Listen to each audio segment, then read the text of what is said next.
Assalamualaikum warahmatullahi wabarakatuh.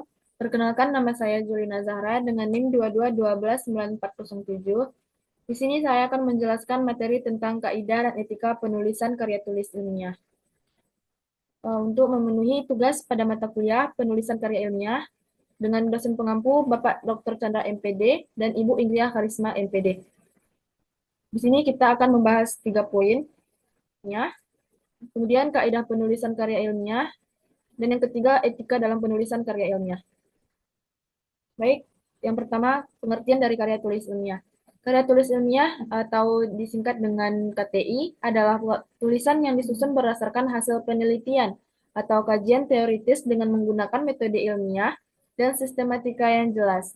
Nah, KTI di sini atau karya tulis ilmiah ini bertujuan untuk menyampaikan informasi, menganalisis, atau memecahkan suatu permasalahan secara objektif, logis, dan dapat dipertanggungjawabkan.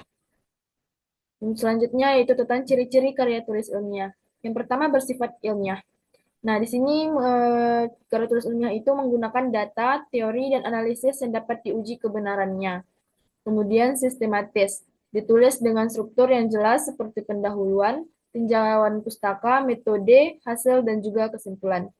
Dan yang ketiga berdasarkan fakta dan logika, bukan opini pribadi. Kemudian menggunakan bahasa yang formal.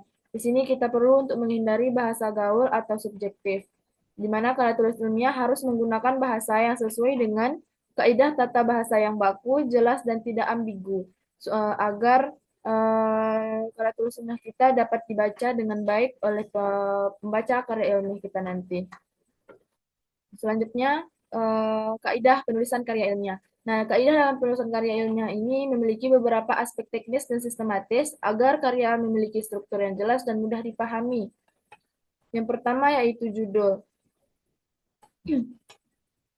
Nah, judul ini merupakan bagian pertama yang harus mencerminkan topik utama penelitian secara jelas dan ringkas, di mana judul di sini akan memberikan gambaran yang tepat mengenai isi karya ilmiah kita nanti.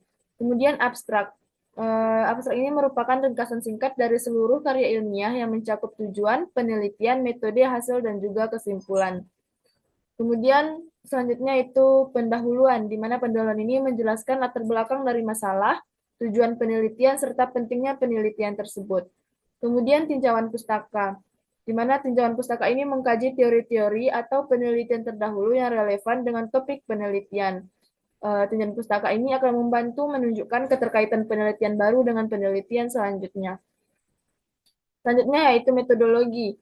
Bagian ini menjelaskan cara atau metode yang digunakan dalam penelitian termasuk teknik pengumpulan data maupun analisis data. Kemudian hasil dan pembahasan. Di bagian ini hasil penelitian disajikan dan dianalisis, kemudian pembahasannya menyertakan interpretasi hasil, menghubungkannya dengan teori yang ada dan membahas temuan-temuan utama. Kemudian kesimpulan dan saran. Kesimpulan akan merangkum temuan utama penelitian, sementara saran memberikan rekomendasi untuk penelitian lebih lanjut atau implikasi praktis berdasarkan hasil penelitian. Kemudian daftar pustaka. Daftar pustaka ini mencatat semua referensi yang digunakan dalam penulisan karya ilmiah yang kita buat. Selanjutnya, kaidah penulisan karya ilmiah. Bahasa dan gaya tulisannya, di mana di sini menggunakan bahasa yang formal, objektif, dan juga lugas, menghindari subjektivitas yang tidak perlu, menyajikan data dan informasi berdasarkan fakta, kemudian menggunakan istilah ilmiah yang sesuai dengan bidang kajian. Kemudian kaidah penulisan karya ilmiah, etika penulisan karya ilmiah. Etika penulisan ilmiah ini penting untuk menjaga integritas akademik dan menghindari pelanggaran akademik. Yang pertama, kejujuran di dalam akademik, di mana kejujuran ini menekankan pentingnya kejujuran kita dalam menyampaikan ide, data, dan hasil penelitian kita tanpa manipulasi ataupun penipuan.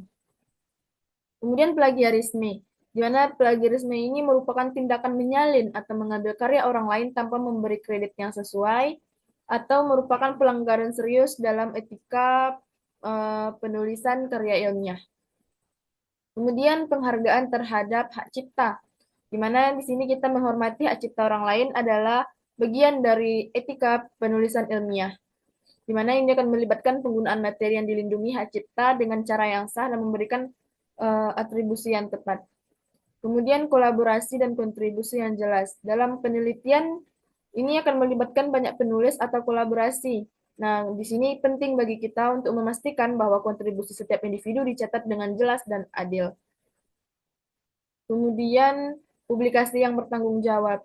Nah, publikasi di sini harus dilakukan dengan cara yang bertanggung jawab, termasuk memastikan bahwa penelitian telah melalui proses review yang sesuai dan hasilnya disampaikan dengan cara yang jujur dan transparan. Baik, sekian yang dapat saya sampaikan. Eh, Assalamualaikum warahmatullahi wabarakatuh.